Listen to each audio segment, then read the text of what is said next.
tribal or regional.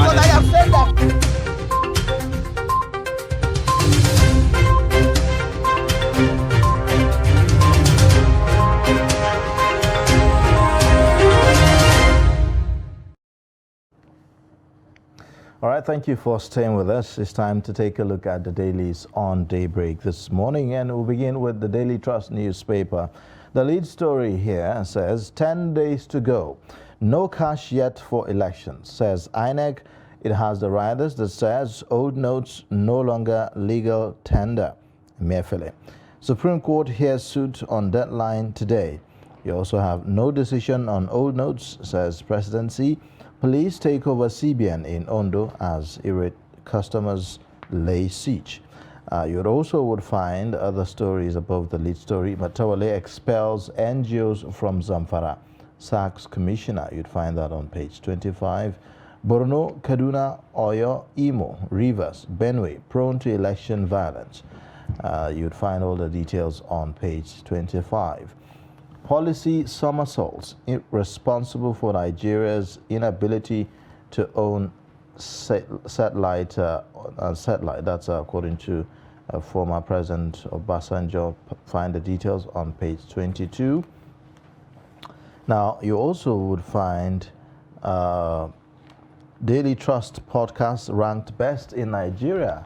Congratulations to the team. Our digital team is doing marvelous in that space, and trust me, it's something you want to listen to. When you go to the website of the Daily Trust newspaper, you'd find the Daily Trust podcast there. Now, you also would find other stories. 8 killed in Benue Cold War. You'd find that on page 22. Touch Bank first to list 10 billion naira sukuk bond on NGX. You also, the story and the footnote there. ANEC OK's plan to reduce poor Nigerians to 2.1 million by 2050. Other story says 10 days to go. I'm stepping stone to Igbo presidency, says Atiku. Tinubu, I will build on Buhari's legacy. And then you have under my watch, out of school syndrome will be reduced in Borno, Jajeri. These are some of the stories on the front page of the Daily Trust newspaper today. Now let's take a look at the Punch newspaper. It has a lead story that says Naira crisis worsens, and we have a rider that says POS agents, customers fume as protesters barricade road. Then the next rider, Emefiele justifies Naira redesign, accuses politicians of mop-up. And then we have beneath that, NYSC warns core members against crime as orientation ends. We also have contempt. EFCC kicks as CSOs demand Bauer's removal. Trapped earthquake victims cry for help. Deaths now 41,200. We also have Lagos pastor backs life jail for impregnating 2 sisters. And just by the masthead, expulsion. Nnamani sues PDP, AYU, restates backing Tinubu. And above the masthead, resist interim government temptation, Afenifere tells Buhari. Revenue Commission to review politicians' salary. Also, U-turn, INEC to keep sensitive election materials with the CBN. These are the major stories on the Punch newspaper for today. All right, now let's take a look at the Nation newspaper. The Nation newspaper leads with a story that says legal giants knock Emefiele for disrespecting Supreme Court. You have also above the masthead, energy demand to rise, says NNPCL CEO Nakon to screen airlines for Hajj operations. You'd also would find other stories. Tinubu will deliver as president, Buhari tells supporters at Imo rally. These are the main stories here. All right, now let's take a look at the This Day newspaper. We have presidency, federal government, CBN to take position on currency swap after Supreme Court determination today. And above that, Buhari hails party as appointment as Gavi CEO. And then above that, we have 2023 election, This Day editorial board intervention. You may want to take a look at that. And we also have Fitch, Nigerian to face post-election economic policy challenges. And then beneath the masthead, we have Taj Bank becomes first corporate to list Sukuk bond on NGX. These are the major stories on this day newspaper for today. All right, we also have the Vanguard newspaper. On the Vanguard newspaper, the lead story there talks about no need extending deadline for old notes. That's according to the Central Bank of Nigeria. You also have above that masthead, you have Naira swap, cash crunch takes toll on small businesses. Other stories there, Fani Kayode, watch your utterances. DSS warns political parties. Buhari calls for suspension of blanket visa ban. PDP crisis court extends order stopping Wike's suspension. You also would find other stories at the very top there. Manufacturers' confidence in economy dips in the fourth quarter of 2022. These are some of the main stories on the Vanguard newspaper this morning. Now let's take a look at the Leadership newspaper. It leads with a story that says, insecurity, elections must hold in Southeast. Northern elders tells federal government. And then above that, anxiety as Supreme Court hears suit on Naira swap policy today. Beneath that, we have GOC's commanders get marching orders on peaceful elections. We also have G5 not dead. We are set for action. This is coming from the River State Governor, Nyesom Wike. We also have marketers seek customs CG's arrest over 1.56 billion naira tankers auction. And above the masthead, NEC endorses Nigeria Agenda 2050, targets 165 million jobs. We also have PMB ask UAE to lift blanket visa ban on Nigeria. These are the stories on the Leadership newspaper for today. All right, now let's get perspectives to some of these stories. We have the former director of News Voice of Nigeria in the studio, Ben Sherman, to give us more perspectives on some of the stories. Thank you for joining us on Daybreak as always. I also thank you for having me. Welcome. Well, the cash crunch story seems not to be going away anytime soon. Just like we have seen that there are new turns to it, there are new dimensions to it. The court is stepping in today, is going to be hearing the matter. Also, we are seeing that the Central Bank of Nigeria have decided to insist on the initial deadline, which is the 10th. A lot of people were thinking, well, with the Supreme Court judgment, perhaps that will not be the case, but that here we are now. It appears that all the people with old notes are likely going to be losing their money. Although there's a window between 15th and 17th from what we gather, people can still go to the central bank to submit their money, but it's not going to be a swap. They are not going to be given cash. The monies will be transferred to their accounts and all that. What do you make of this? Very interesting times. Nigerians will like this delaying. When they gave this window, exchange your old notes for new ones. Go deposit them in the bank. Because in terms of e-administration, e-commerce, we are moving towards that. That is the truth of the matter. Now you haven't seen a CBN and insisting that the 10th is sacrosanct, it has come and passed. Today we're talking of the Supreme Court again, now properly listening to this case.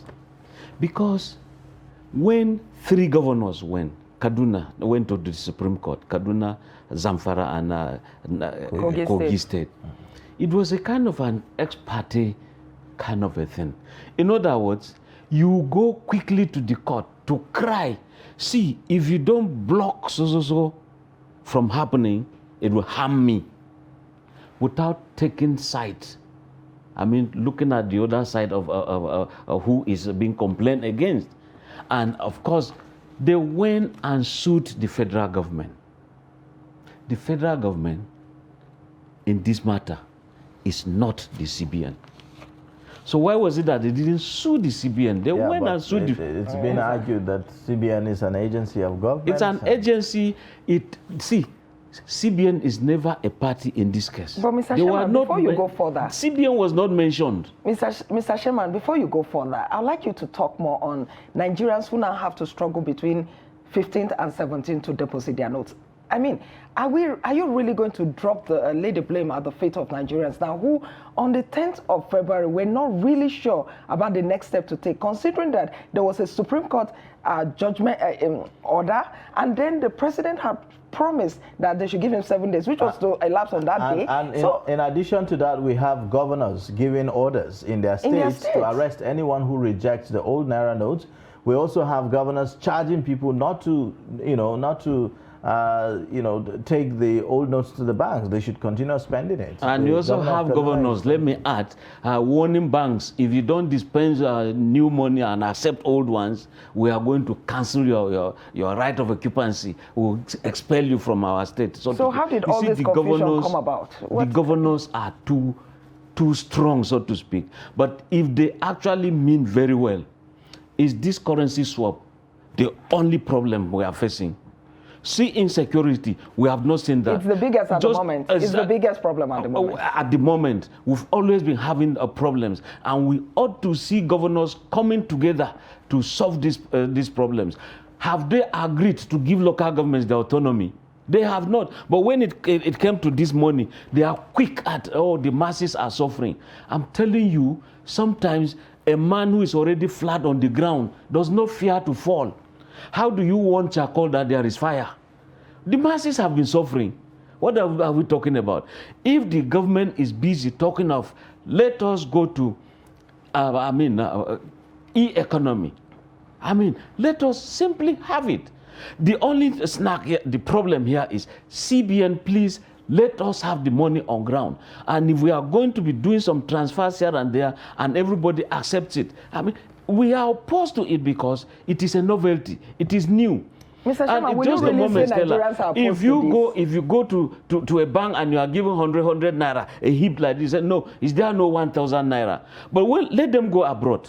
They are given, even with coins, they'll be moving and the coins will be shaking, making noise in their pockets.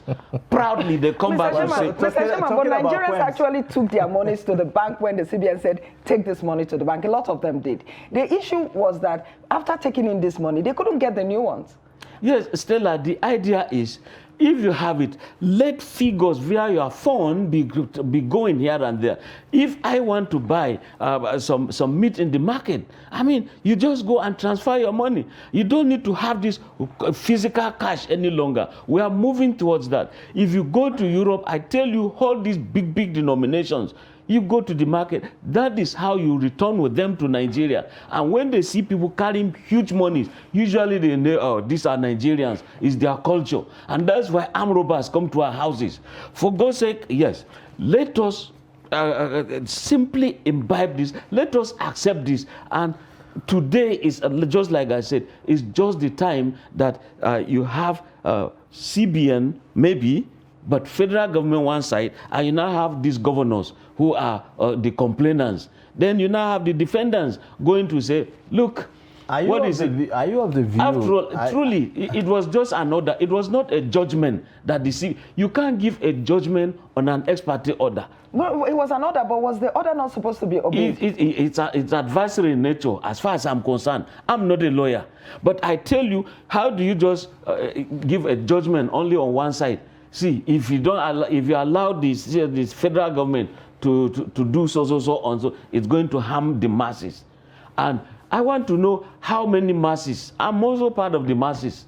I didn't send Erufai. I didn't send Yaya Bello. I didn't send Governor of Taraba. Okay, Mr. Sherman, are you looking at this bigger picture? 10 days to go, no cash yet for elections. INEC.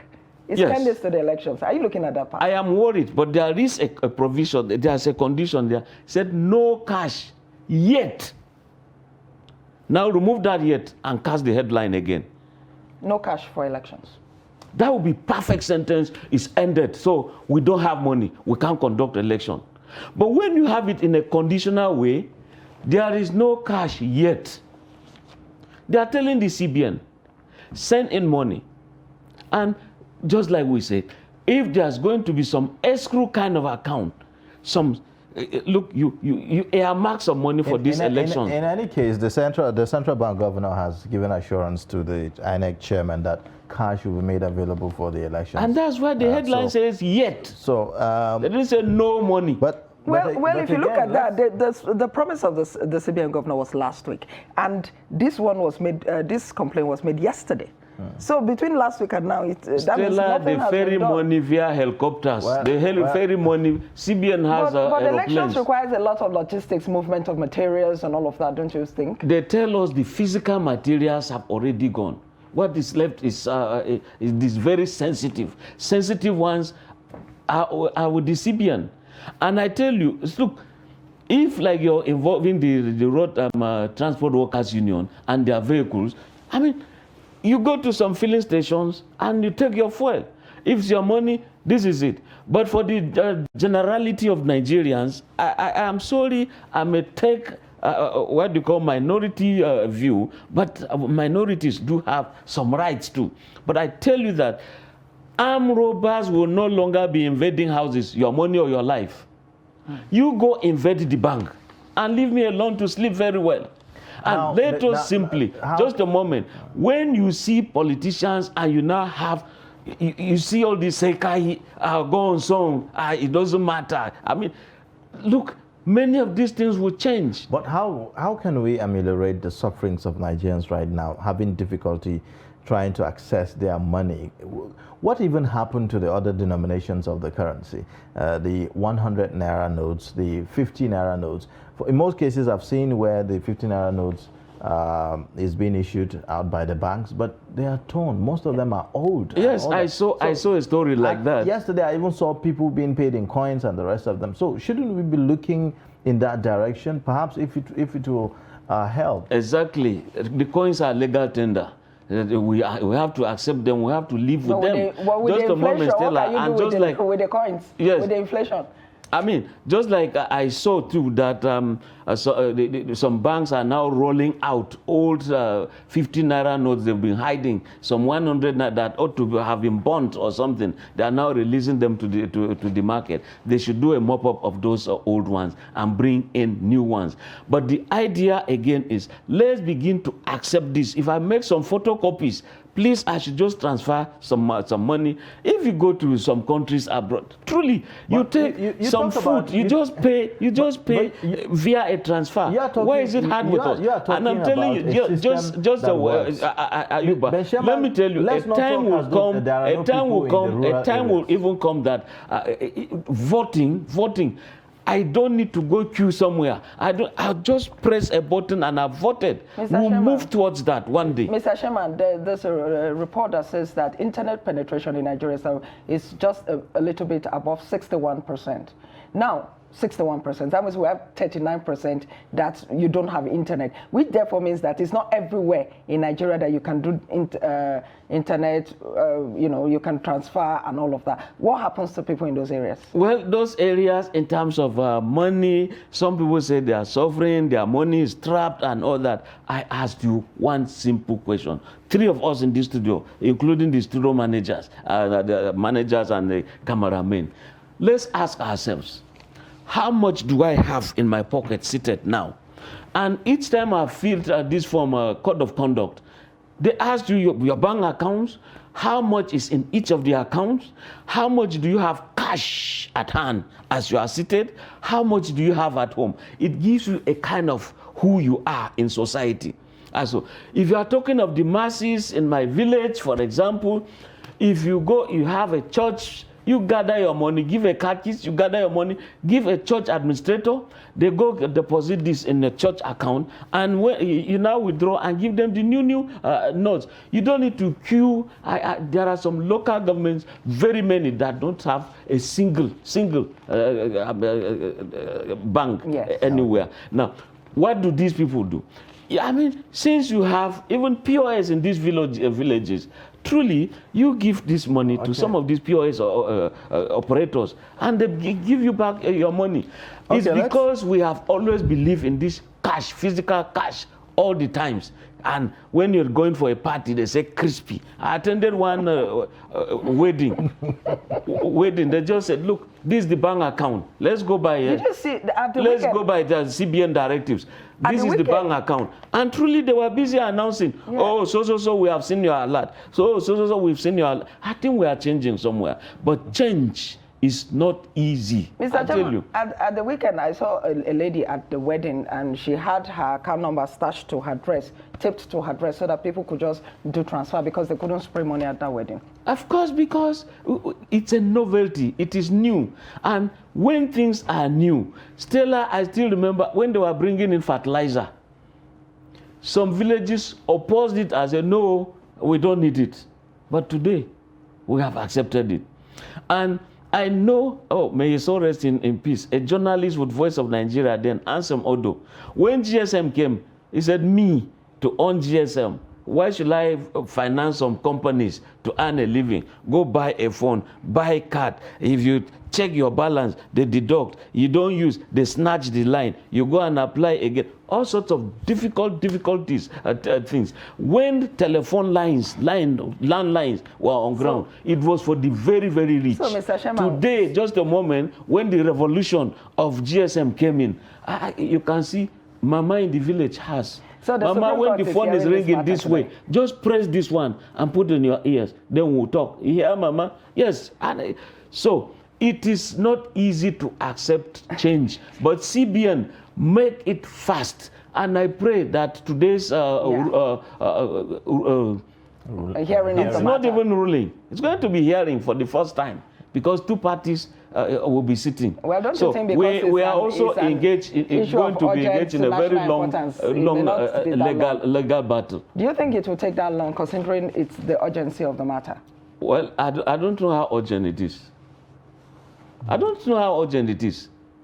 Because if you say, okay, like election, if you say you have gone to court and the court has now said all presidential candidates have been disqualified, and in view of time lapse, we're talking of election next upper Saturday. At that point in time will be of the essence. It is time bad, so to speak. But this currency swap, they gave us that, extended it again.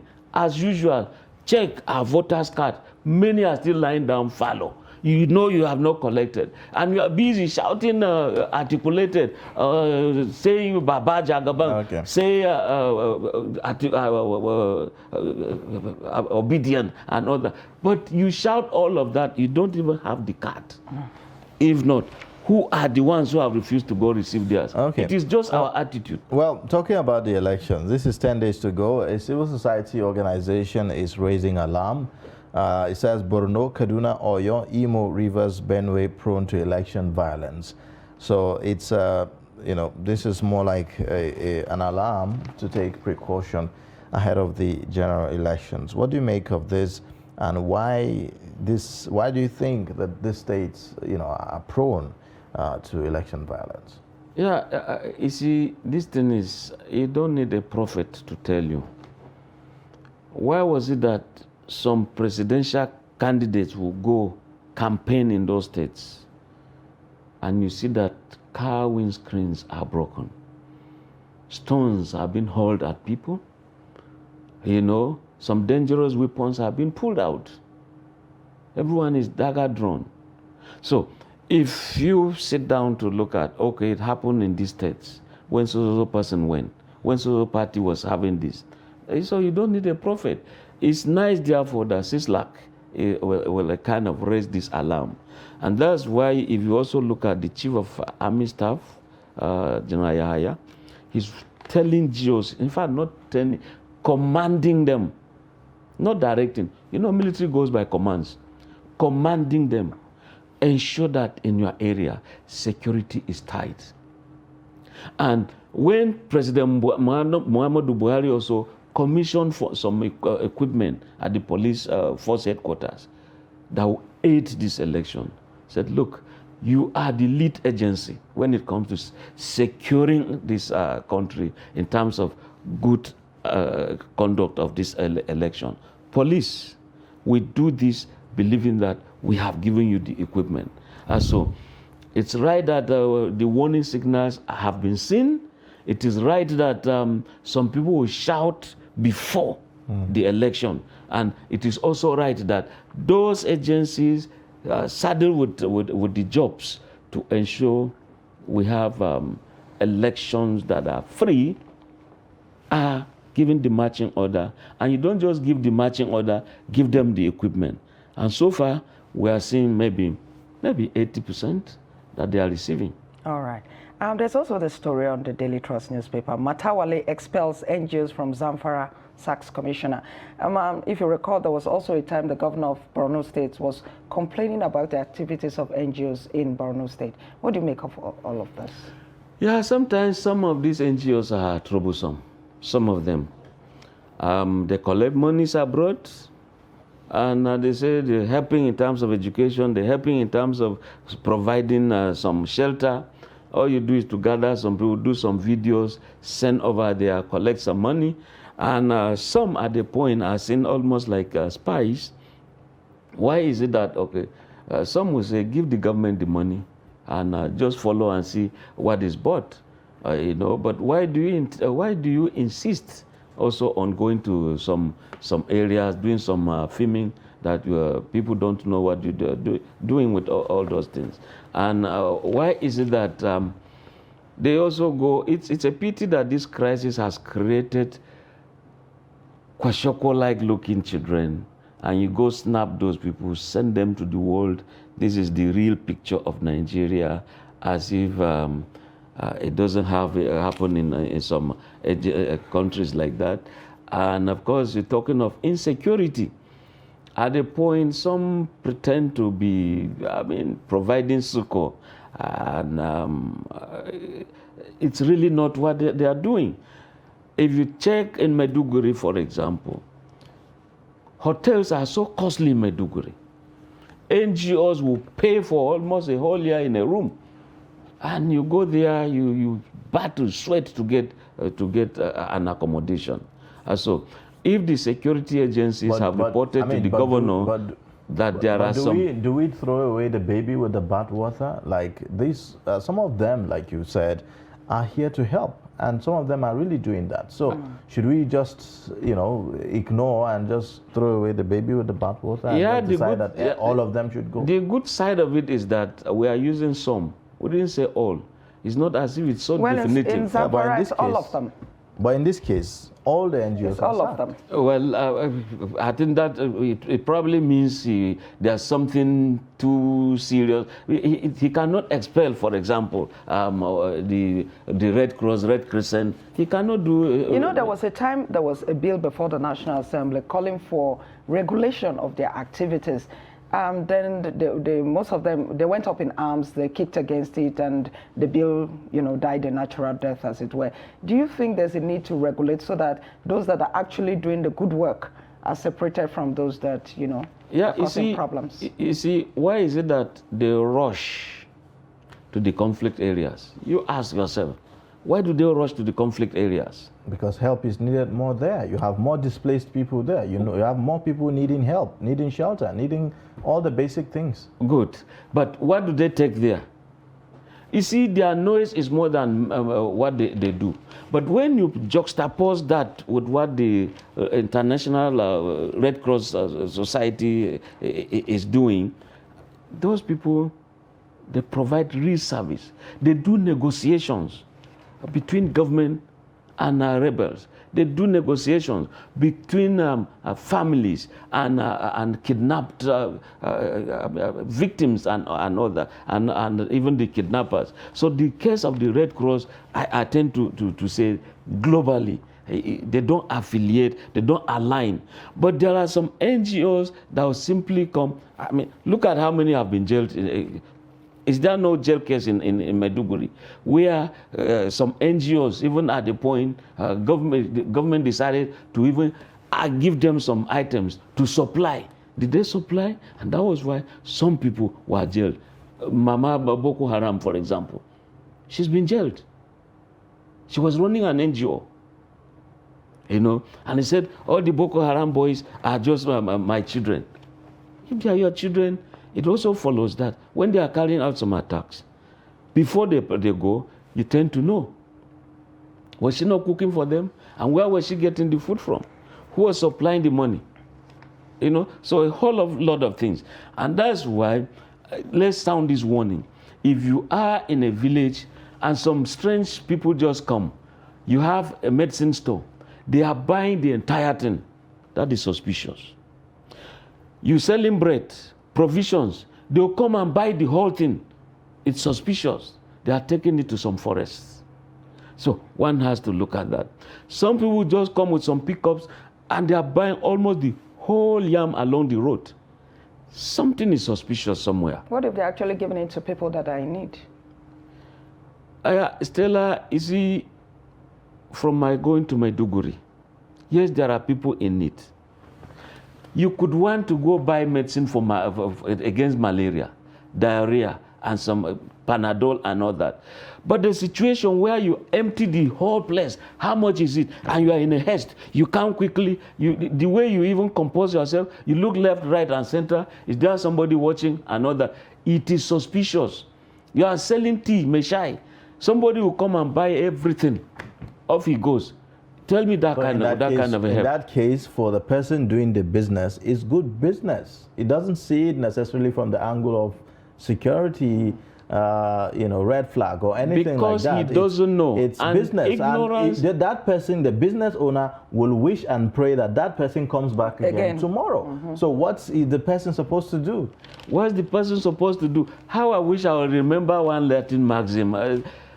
Ignorantia legis non excusat, something like that. They said ignorance of the law is no excuse. Have they not been catching people who are supplying yam to Boko Haram people? People supplying fish? People supplying grains? Now, you are being warned. Take this knowledge. When you sit down as Meshai, somebody comes, how much is this bread? Instead of you counting, he's in a haste to go, and he just packs off. What about the provisions? He's in a haste to pack and go. You go to a shop where they're selling grains. How many bags are here? How much is one? He's not even bargaining. And the next thing is he's giving you cash. Cash. Look, when the terminal date for the cash swap came in, you could see some Boko Haram ISWAP guys, I think, they were busy showing the new currency. Already they have them. See, they were playing with it in heaps. Well, the new Nigerians, the innocent Nigerians, the law-abiding Nigerians were not getting it. So CBN, in as much as, yes, you are trying, please try the more. Let's get more of this currency. And for the governors who are crying on behalf of me, I didn't send any governor. I mean it seriously. Because a situation where you should have given local government autonomies, you did not do. You're talking of so much money in circulation. Which one is, if CBN said so? Now, if governors are rushing to say, Supreme Court, save us, I don't know who sent them. There are more of other things they should be looking at. See out of school syndrome. They are not helping. Okay. See, diphtheria is around. They are not helping. Right. Boko Haram, ISWAP, they are not. Farmers herders. Good thing I can see there's a kind of a summit going on, headed by Atahiru Jega. How do we resolve farmers herders clashes? Okay. We need to solve hunger. Please, the masses indeed are already charcoal. They fear no firewood, and they fear no fire. Okay. They're already on the ground. They fear no fall. Right. But please give us what is good governance. Thank you. All right, thank you so much. This is the much we can take in this segment, taking a look at the stories on the front pages. Our guest reviewer, Ben Sherman, former Director of News, Voice of Nigeria. Thank you so much for joining us on Daybreak this morning and for your insights. Now we'll take a short break. When we return on the top of the hour, we'll take a look at the headlines again and other issues on the program. Join us again. But in a situation where you find that a person look like the same, not necessarily tribal or regional. I have said that